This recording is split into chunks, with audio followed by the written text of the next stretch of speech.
Connecting the Dots with Dan Happel. Tonight's featured show is Connecting the Dots with Dan Happel. Welcome. Well, thank you, and good evening. This is Dan Happel, and our program tonight on Connecting the Dots is with a gentleman by the name of G.R. Mobley. G.R. is a talk show host in the Spokane, Washington area. He's also a founder of Moblius Strip Press. He's a constitutional scholar. He is an engineer, and he is a retired Marine. So with that, he's got a lot of credentials, and I met GR at the Red Pill Expo this last weekend in Spokane, and had the opportunity to interview him for our live stream program that we were doing on for the Red Pill Expo. And we have an interesting subject that I think everyone in our network will find very, very interesting, and that is the auditing of our Constitution, that we are a republic and we need to do a review, and rather than call a constitutional convention, which people like Mark Levin and others are trying to get a call for a constitutional convention, which I think many of us are very fearful of because we're afraid that it would turn into a runaway convention. But GR has studied this. He studied the contract law of our Constitution, and he's got a very, very thoughtful program of how we should go in, and individual states should request an audit of our government to determine how much they are following the contract with the people, which is the Constitution and the Bill of Rights and the amendments. So, GR, with that, I'll turn it over to you, and I'd like you to kind of lead in when you've got some of the things that I just mentioned, but if there's some other areas that you need to fill in as far as your background, please do so. Oh, that's absolutely. And start off with a little clarification. Heard of a Moblius Strip, because my publishing company is Moblius Strip Press, and Moblius Strip, just to give you the background on it, it was invented by a mathematician named Mobius. He was German, and he created the infinity, or he was able to articulate the formula for infinity, or to put it into a relative term that you can understand. If you take a piece of ribbon, you'd put a half twist to it, and then you tape the ribbon together. You can put your pencil on that ribbon and just draw a line, keeping your pencil on that ribbon, and it'll literally write on both sides. So it's a continuum of a relative surface. And I used that specifically for my company because I wanted to make sure that I was maintaining a continuum of a relative narrative of liberty, and that's why I used the founding documents for that. But anyway, so it's Moblius Strip Press.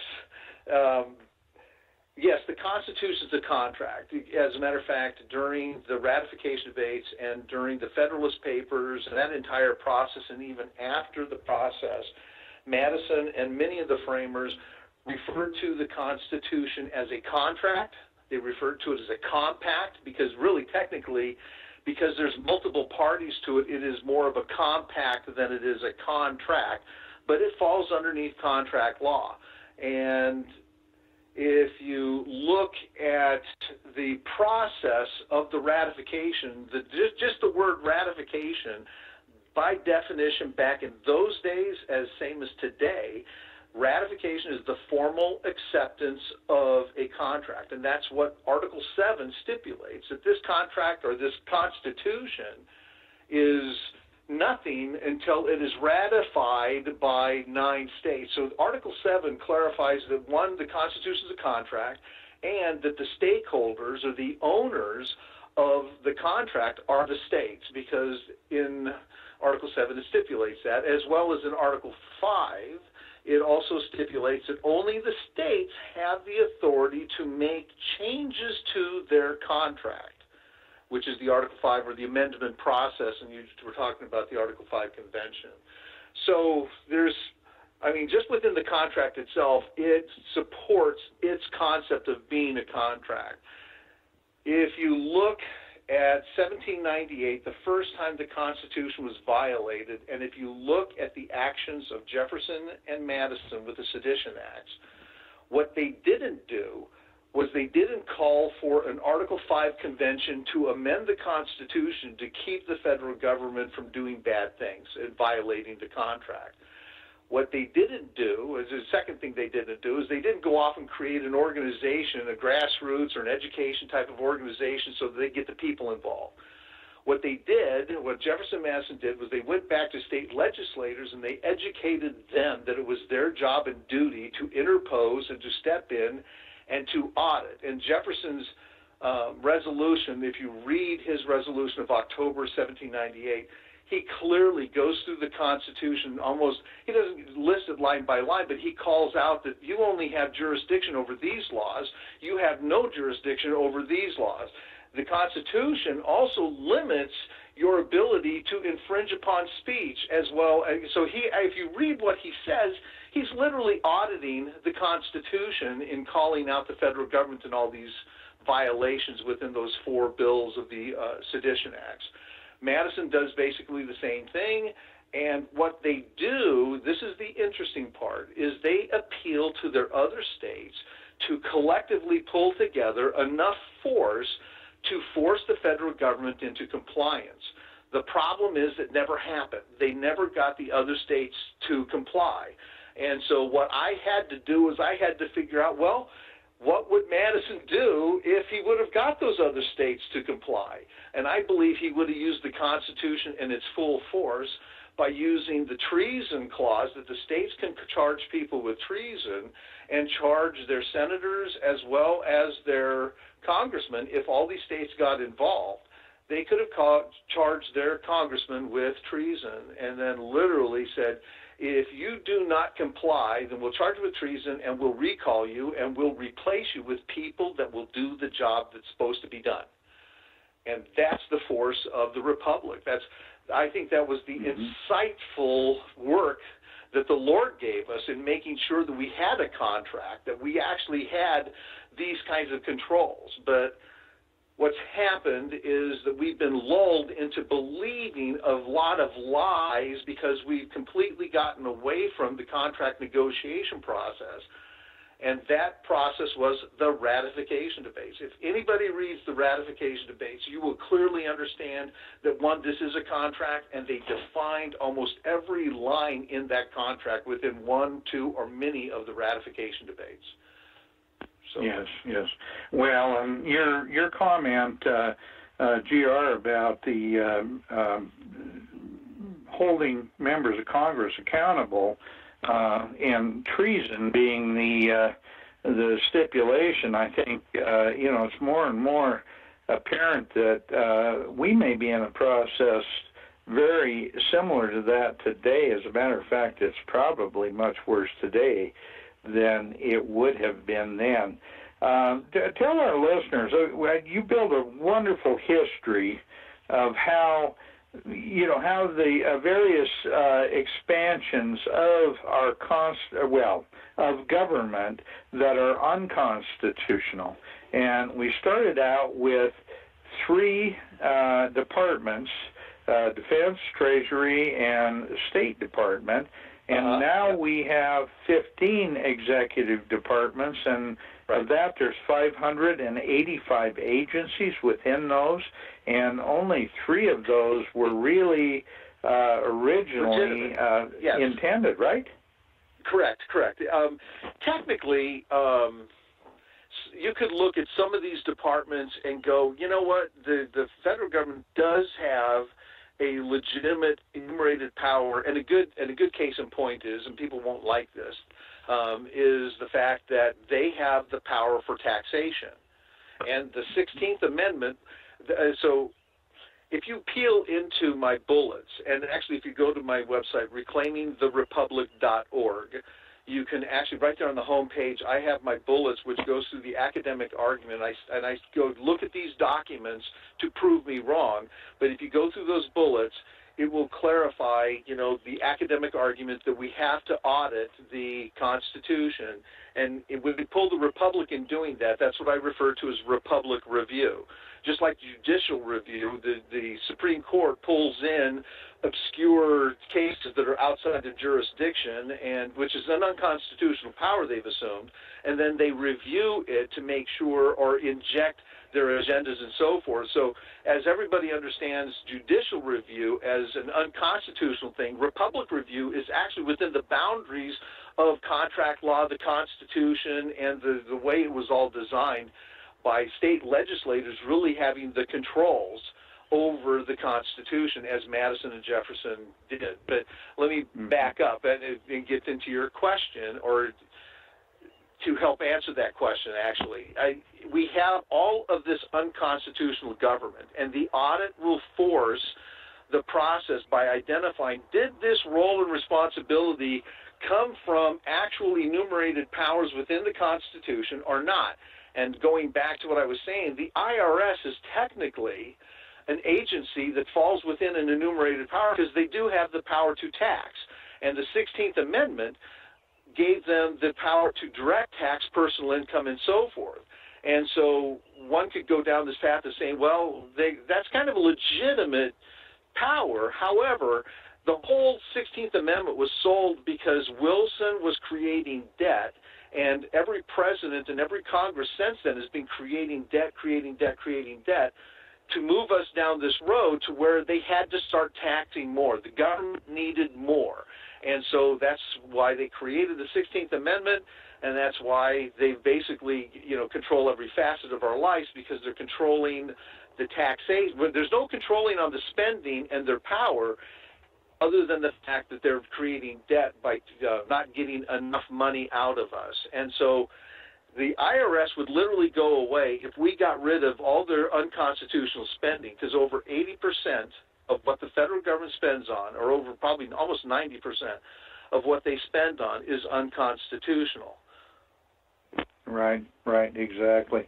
Well, let's talk about how important it is for our listeners and for everyone to understand the concept of sovereignty and the concept of the individual, and then the individuals passing along the power of personal sovereignty to the states, and how that process was always intended to be from the bottom up, not the top down, and then we'll get into a discussion of how that has been twisted, and now the federal government feels like it has controls over every aspect of our lives.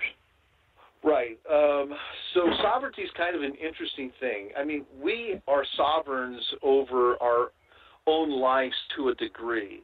When man institutes government, he has to relinquish some of his sovereignty and say, okay, that's when we actually start opening the doors where tyranny can start, playing in our lives, because we actually do delegate sovereignty. And in the Virginia ratification debates, when he was in a debate, this was on June 6, 1788, when he was basically replying to Patrick Henry because he was pointing at the Constitution, the document, and saying, you're establishing a democracy. And then Madison basically goes, in this long rebuttal, halfway through, he basically says, who are the parties to this? We the people? No, not we the people, because it wasn't an open, direct democracy that passed a binary yes or no on the Constitution.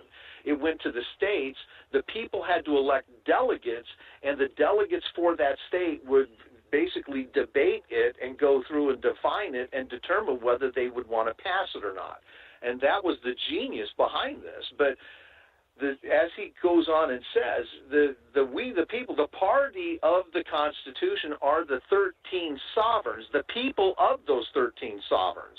So he clearly identifies that the people are sovereign as well as the states are sovereign. And so this is important because most people don't recognize American republicanism. And I didn't get a chance to tell you this, so I'm not trying to take you on a tangent, but if you understand why we have bicameral legislative bodies, both within Congress, the U.S. Congress, and within every state except for one, you'll understand the paradigm that Roger Sherman induced within the Connecticut Compromise, and that was recognizing the sovereignty of the states and the sovereignty of the people, and making sure that their representation as a Republican form of government was fully represented within Congress. And so they duplicated that model without ever really writing it down in a desktop procedures. Every state needs to be configured in this way. But that's what the Senates in the states are supposed to be. They're supposed to be representations of the counties, and, basically through the same process of appointment by the county commissioners to say, go represent us, and then the people elect their representatives in the, if you want to call it the House, because each state calls it differently, but they have their own representation. And that was how it was supposed to be, but we've migrated towards a democracy because everything's done by representation of the people and apportionment by population in the states. And the same thing with the 17th Amendment. So this sovereignty and the importance of it was a whole new paradigm when Madison and Jefferson recognized the constituents, the two separate constituents, and how they had separate interests, because the states needed to protect the interests that even the people weren't aware of, and the people wanted to make sure that their interests, like when their lives were going to be put on the line, like going to war and having to pay taxes and those types of things, that's why they divvied up the responsibilities between the Senate and between the House in the U.S. Congress, and the model should have been applied down to the states as well. And it kind of was right out the gate, but we digressed from that because they knew that taking us towards a democracy would literally crumble our republic. And so I don't know if I answered your question, but no, that's right, and that's kind of, I was going to lead into that, GRs, that the fact that we have gone from a constitutional republic to a we've gone to a constitutional democracy. Right now, I think we're playing with a socialist democracy, and the ultimate goal, I believe, is to make it into a Marxist democracy. So our founding fathers were very clear that they did not want us to be a democracy. They wanted us to be a republic, and that was because it was more important to have rule of law so that we protected the rights of the minority at all times. Well, so yes, absolutely, absolutely. So there would never be a mob rule, that the minority would actually be able to keep the mob at bay, at least a majority of the minority, if I could say that, because you have to have at least greater than 1/4 in changing the Constitution, or stopping a change from the Constitution from becoming, bad law or what have you. But one of the things I like pointing out to people is that when you really look at what our constitutional republic is, it's technically a hybrid constitutional republic. Because most people think we have a federation, and that's how the federal government has inflated itself, is that we're federalism. No, we actually only delegated very few and defined powers in a federation or to a federal government. Technically, we're more of a confederation than we are a federation, because the Confederacy was retained because most of the power was left to the states to enjoy for their own disposal, for commerce and all of these types of things. That's why the enumerated powers were so limited to those very specific things, and they knew that if they could get out of that box, and John Marshall was the key in letting them get out of that box by creating the unconstitutional footings. And I mentioned this when we talked on Saturday, that he created 7 landmark cases that created unconstitutional footings in redefining the Supremacy Clause, the Necessary and Proper Clause, and even the General Welfare and the Commerce Clauses, to where they became literally footings for people to come along and say, hey, he argued that the federal government could do anything, and who were we to question because he was such a brilliant mind? Well, nobody had access to the ratification debates back then. We didn't have the internet. Getting documents like that were just insurmountable for people. When a new state came in, they were just basically going, here you go, go have fun. And, you know, it wasn't that big of a deal, it seemed like. We were trusting everybody blindly. But if you read the Federalist Papers, Madison and even Hamilton clearly said the states right out of the gate needed to create barriers to enforce the federal government from not being able to encroach upon their roles, responsibilities, and powers.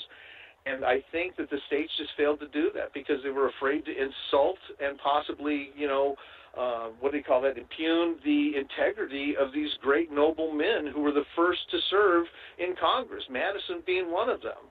I mean, if you think about it, who are you to tell the father of the Constitution what he shouldn't be doing? The bench was left to the states. The best and the brightest went to Congress, and that's how it was for the first 20 years until all of a sudden people started learning how to subvert and pervert our hybrid constitutional republic. Mm-hmm.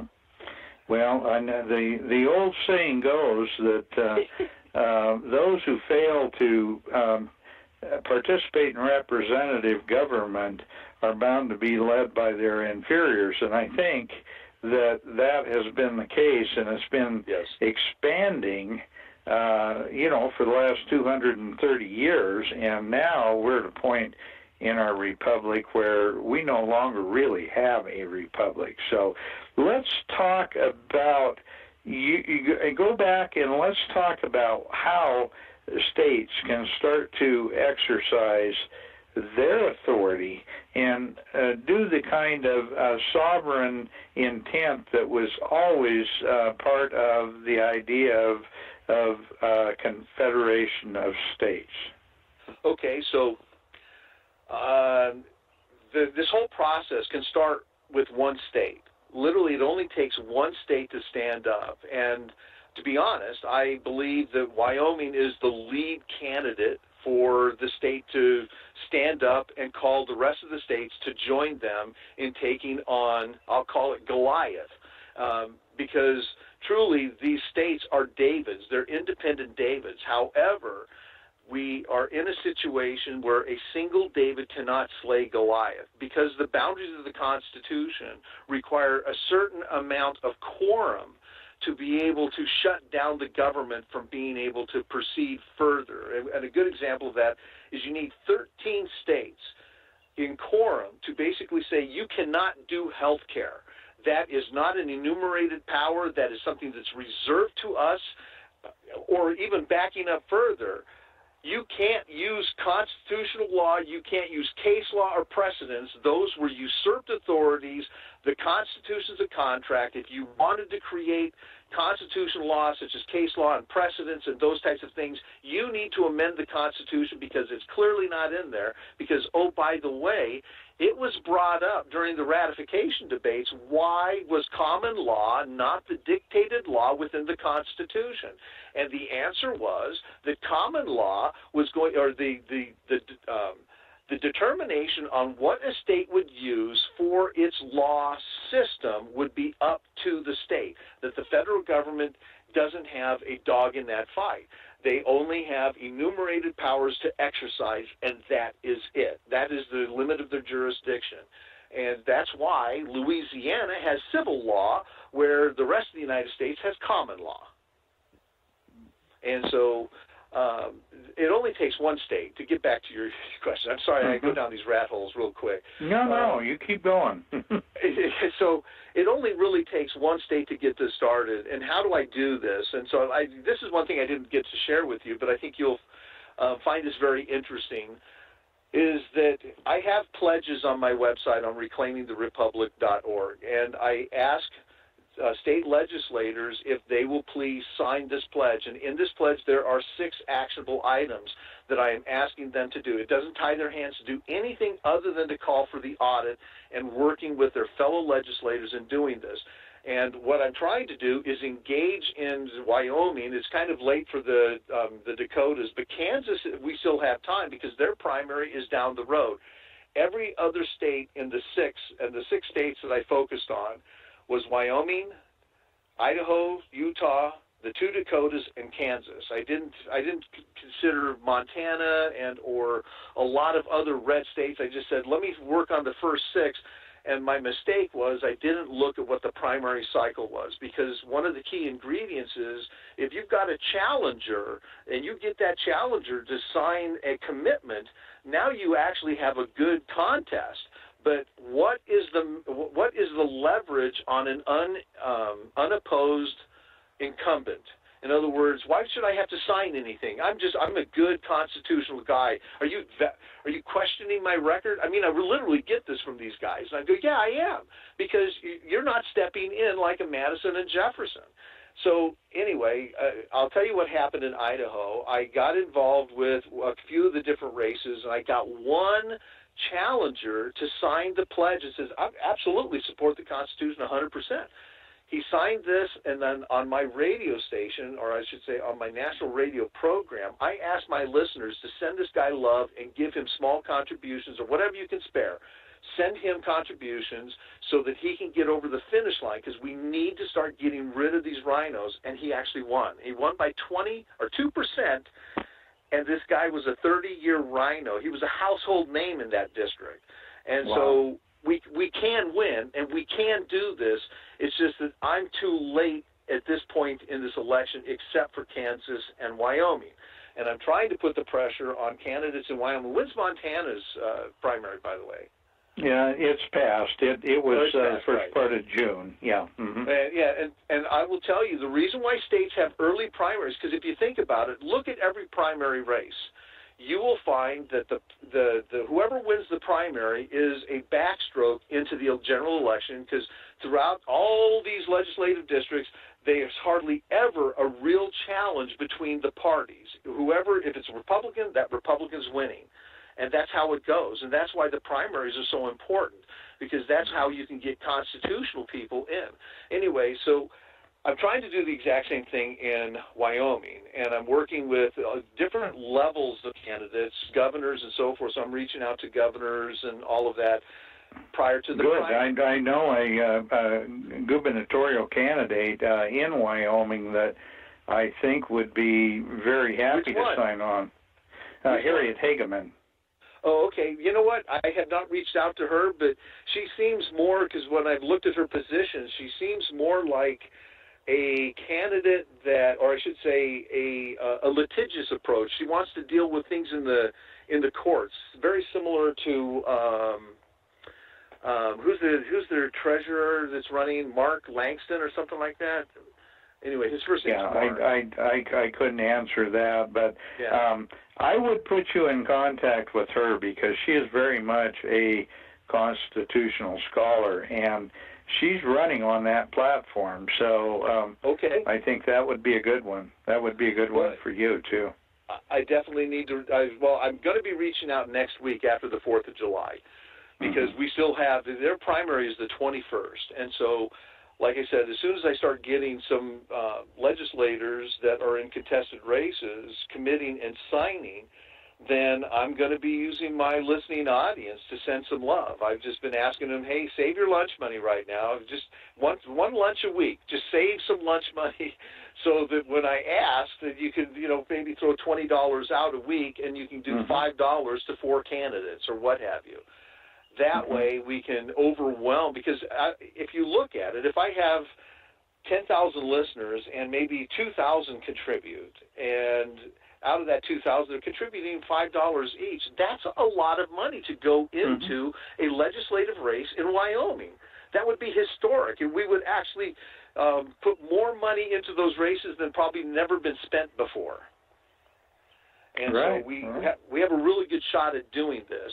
And one of the other things I want to do, so I'm taking a multi-approach. I want to actually create a rodeo, And I talked to Trevor Lawton. He wants to go there with me. He's a huge supporter of Republic Review and the audit. And so the first weekend of August, our plan is to go and have a rodeo, pull in the candidates for state legislators, Senate and the House, and get the electorate there and basically do a contribution to each of the candidates. If I can get the funding to do this, I will give each of the candidates a little bit of money to be there so they get a contribution to all their campaigns. And then I'm going to have all the electorate basically know that these are the guys that are allowing them to live under federal tyranny. If you don't like the fact that you have to flush your toilet 2 or 3 times, it's their fault, because they're the ones that are supposed to stand up and stop all of this. And then I'm going to educate them, and then the state legislators are going to go, wow, I didn't even know this. And I will bet you there will be a lot of these guys and gals that will step up and go, let me sign that pledge in a heartbeat. The DNA in Wyoming and most of these real red states still has the Constitution within it.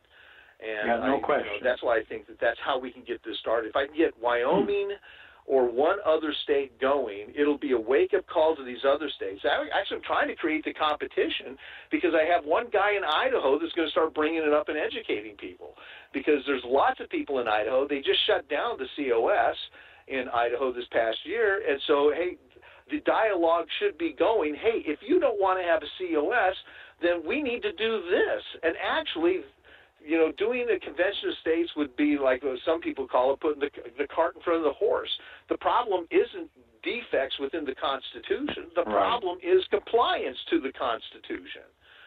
Let's get it. That's exactly right, GR. That's exactly right. And I've said that over and over again. We had a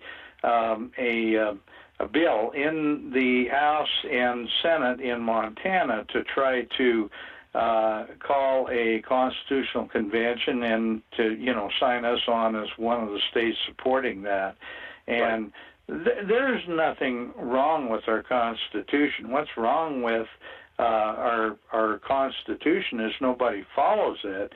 And, they say, well, it was designed for a distant time and it just no longer relevant. That's absolutely not true. It's more relevant today than it ever was. And, the fact that we just don't follow it. And so if we were to have a constitutional convention, let's just assume that they keep it under control and they only get a balanced budget amendment. Do you think they'd live by that? They haven't lived by any of the rest of it. Of course they wouldn't. They'd just figure out a way to tax more, because that would mean they were following their balanced budget amendment. Right, and they would use the 16th Amendment to take more money from us. The real problem, absolutely, would be taxed more, and they'd say, well, it's necessary, and we've got to balance the budget. So, no, there's too many things that could go wrong with that. Well, let's talk about the audit process, because I don't think a lot of our listeners really understand what you're talking about. The audit process is just basically going through and redefining, or not really redefining, but re-examining our various constitutional mandates, like Article 1, Section 8, things like that, and then seeing how far we've strayed from those things. Isn't that kind of the way it works? If you've... in one of my previous lives, I did defense or government contracting. And when you have a contract with the government, and as a matter of fact, Milton Friedman, in his book Free to Choose, said if you want to understand who the master is, go through an audit. Have the IRS sit down at a table with you, and then you'll quickly understand who's the master at that table and who is the slave. Now, if you want to turn the tables, you have to grab the contract, which is the Constitution, and you basically go through the contract and say, where did we give you this power? And you literally, as you mentioned, the 585, I think it's probably more now, especially with the Space Department coming up. But if you look at an auditing process, the auditing process is basically holding the contract out and going through it line by line, and then literally lining up every role, responsibility, and power being exercised by your subcontractor. And in this case, it's the federal government, because they're our subcontractor. And if any of those do not line up within that contract, then it is a violation, period. It's that simple. And so, well, then you have this other alternative. If it's not in the contract, then you have to then question and say, where did we give you an amendment to allow you to just assume all of these things? So you have to go through with a fine-tooth comb and prove that there's no amendment that allows them to bypass the Article 5 process. There's no amendment to allow the court to grant new roles, responsibilities, and powers. They're not supposed to. They're supposed to determine whether it's in the contract or not in the contract.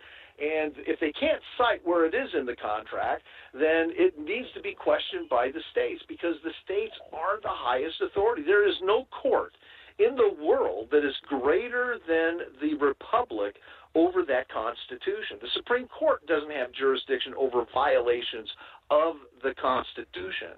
The Supreme Court is its jurisdiction is limited to the Constitution and ratified treaties per Article 3, Section 2, and that's it. And so it has no voice in trying to protect unconstitutional violations that its fellow compadres, which are the other two branches, Congress and the executive branch, are exercising. And so they've been colluding with each other in self-aggrandizing themselves for 200 years, and the gig is up. I mean, I've finally been able to, I had that aha moment to go, and it literally came to me like a voice was sitting right next to me. We were talking in a defense contract that I was working on, that we were going to be audited. And I literally heard a voice to my left say, why don't you audit the Constitution? And that's how it all started. Well, that's amazing. That's a great idea. I'm going to play the devil's advocate here. Sure.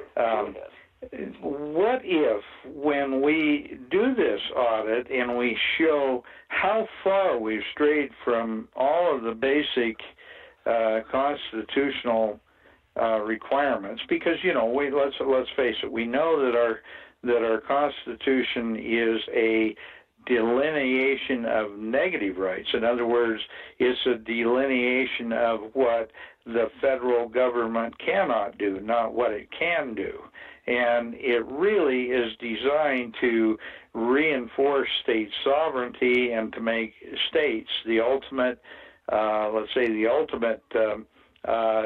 deciders of what happens within that state. And that was intended so that states would be in competition with one another. And frankly, it was a good competition, because if you think about it, if one started taxing too much, then people would move from that state to another state to get away from that. Now, that's all well and good. That's all logical. But what if, in fact, we decide that we've strayed in so many areas and so far away that it forces, it promotes an Article 5 constitutional convention? Okay, so it won't promote an Article 5 constitutional convention. If you go through my model, and so it would have been helpful, and maybe you need to have me back after you kind of go through the model, because then you'll actually have some more questions on this. What happens in the audit is you literally create two piles, right? One pile is a role and responsibility and power that is outside the boundaries of the Constitution, a usurpation. And so that's going to be a huge pile. And then the other pile is going to be those things that you can actually say, yeah, this is a no-brainer.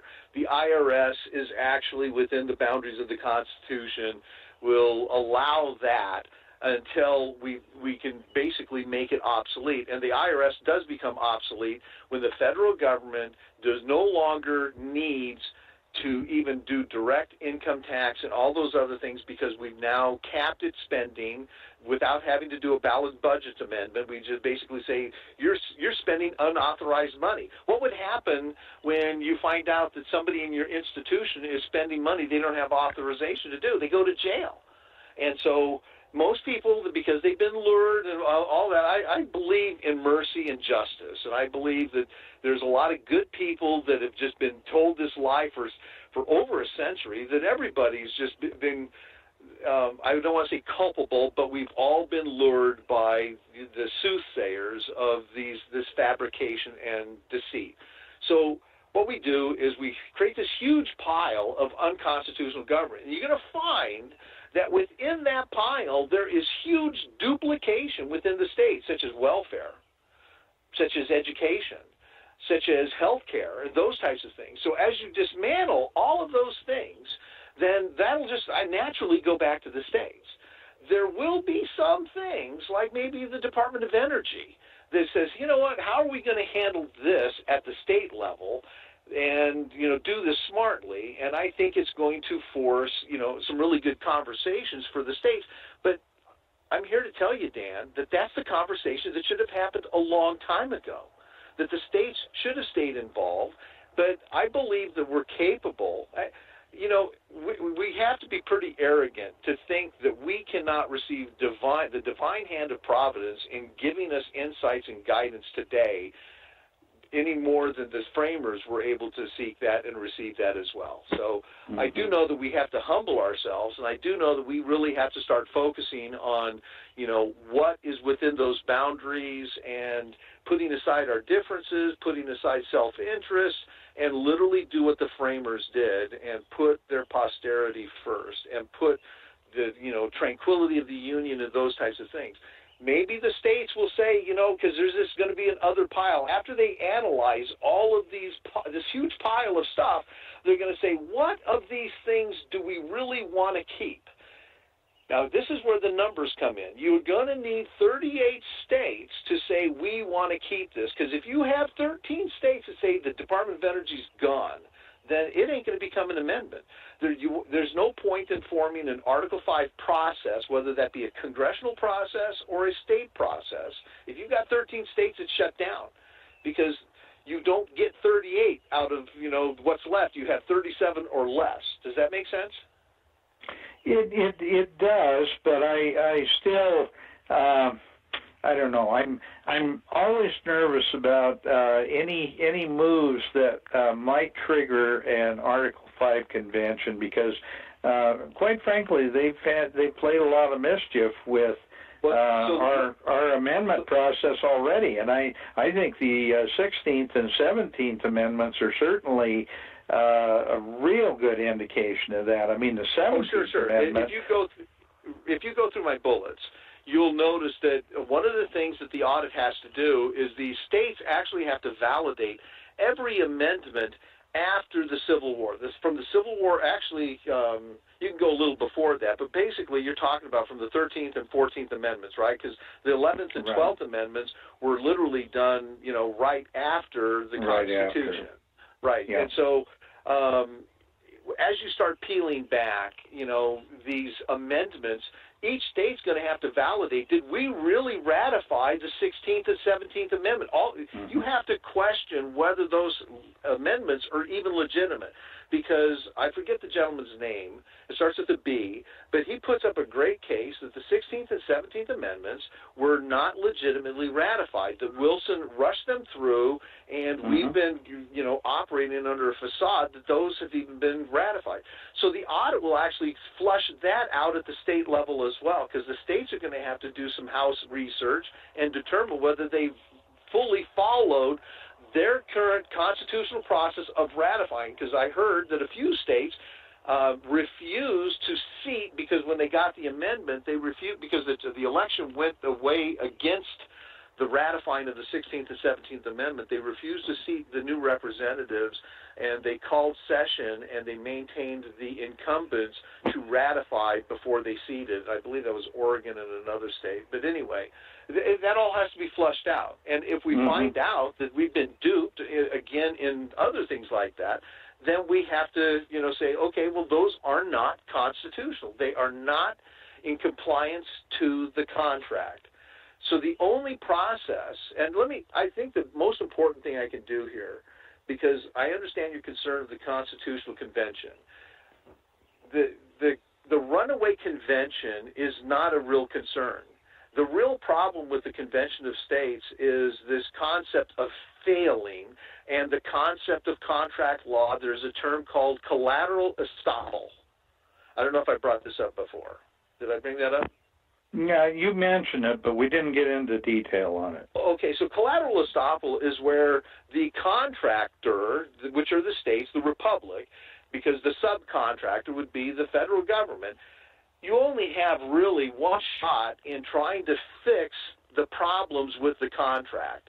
And so the progressive states would try to use a failed Article 5, because any convention that occurs today, it will fail.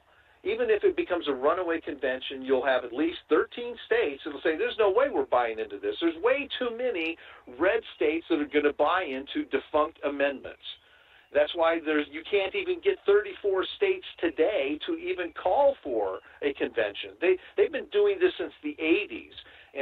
And if you really look at what they're doing, the best question to ask a COS person is, because you've been doing it since the 80s, give me the amendments that are going to fix the problem. And they don't have one. What they want to do is they want to create a perpetual constitutional convention that will help elevate a lot of people in careers, because now we'll have a permanent convention, because they want to have these discussions. And they want to be able to go into, theory and playing with the Constitution. I'm going, are you serious? The framers were able to create the Constitution in 4 months. Well, and that's my concern, GR, is the fact that if today with the pinheads that we've got in government today, if we had a runaway convention, we could end up with a Constitution through the amendment process. Well, we could have a whole new Constitution and end up with something that would take about 50 feet of the Library of Congress just to hold it. I understand the concerns, but I actually look at, everything that they would try to do, because there's just way too many people that are, looking at the convention. I don't even see it happening. Let me even back out for a second here. It's almost like, sometimes we get too worried about the distraction, and I believe they're a distraction as well. And I talk to the convention of state guys, and that's why I have a lot of convention of state guys that are actually coming on board with this, not because they are in bed with the convention. They are just passionate about trying to solve a problem, and they see this solution, this Madisonian solution, as the process of solving that problem, where the convention, they will actually and readily admit that there is no real solution. If they've been, like I said, they've been working at this since the 80s. Come on, give us what your solution is. If you haven't come up with one by now, then go back before you even start calling for a convention. Have a tangible solution. Tell us what the problem is, and we'll fix it. But they can't do that. And I truly believe Meckler and a lot of the leadership, I think they're just looking for an opportunity for self-aggrandizing. But going back to this distraction, if you understand how much time we really have, I honestly believe we have 2 to 5 years, because we get 10 million kids coming out of our school system every year, literally. And so it's 5 million boys, 5 million girls that are joining the electorate. And if you're not scared of what's coming out of our public school system, we should be. Yeah. And so if you understand the refugees and the illegals are being given voters' rights, and then they're being given bad identification so they can start moving around the republic and start changing the makeup and the landscape of politics, we're being had. And we have 2 to 5 years to take over. If we don't step in and save this Constitution and our republic, I just don't think, it's all going to be a twinkle in somebody's eye, if you pardon the expression, because it's just a pipe dream now of trying to save the Constitution, because I believe we'll have a political expediency that will force the necessary setting aside. That's what Congress is going to call this. We're going to have to set aside the Constitution to take care of this financial crisis or to take care of this war, because it's been done 4 times before. Martial law, something that, And so they're going to come up with a good excuse, and that's why I'm out here trying to educate the state legislators, and I tell them, at least get this into your head now, that when the federal government tries to set aside the Constitution, you better stand up and say, you cannot. That is not your contract. It is ours. You have no authority to set that aside. And they can't. Excellent. And that's exactly the way it's got to be stated, too. Oh, sure, and I say it all the time, and so I would be happy. It would be an honor and a privilege to be able to be speaking on several legislative floors throughout this republic in 2019, and I really don't care what the encumbrments or the obstacles I have to go through in getting there. I'm not trying to, as a matter of fact, I told you, I think I might have said this is not about self-interest. I have not made a penny off of my book sales or anything. All this money is just going back into this effort. And the intent is I want to get some states to start taking this on so that I don't have to be the one in the spotlight anymore. They can start leading. I have 5 other books, how we completely revamp our welfare system, another one about energy and how we can literally become a true independent. I'm going down a tangent, but why is it that we can pay for technology services by a subscription with our cable, communications, and everything else coming into our home, but we have to pay by wattage for our electricity because they're milking us?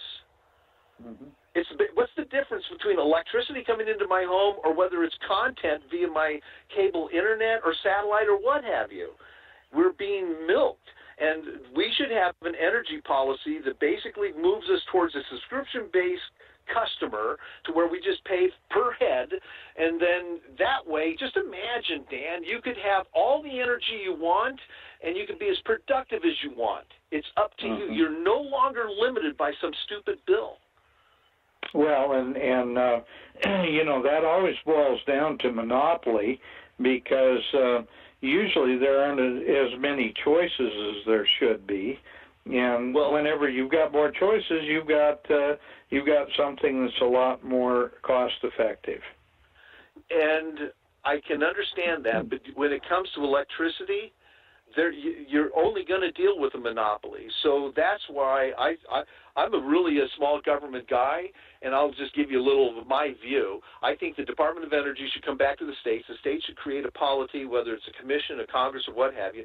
They establish a 20-year strategy. I actually have a business plan that I gave to my old company that they were in the business of doing this, and they said, we can't do this. We'd love to do this, but we just sold off that business unit. And so that's going to be one of the books of how we can literally tap and unleash the energy that we have so that we can literally create such an abundance of electricity that you can have a choice of whether you choose to put petrol in your car or whether you put hydrogen in your car. Or have a choice of, using any kind of fuel, because you're no longer going to be paying these exorbitant prices, because I'm okay with creating a republic services that we can move our infrastructure, our electrical infrastructure, into truly a public service and have it with a strategy where it is capped so that, nobody should be paying an exorbitant fee. Like in California, they have the tier system, if you've heard of that. Yeah. Where if you use more, you pay at a higher rate. You use more than that, you pay at an even higher rate.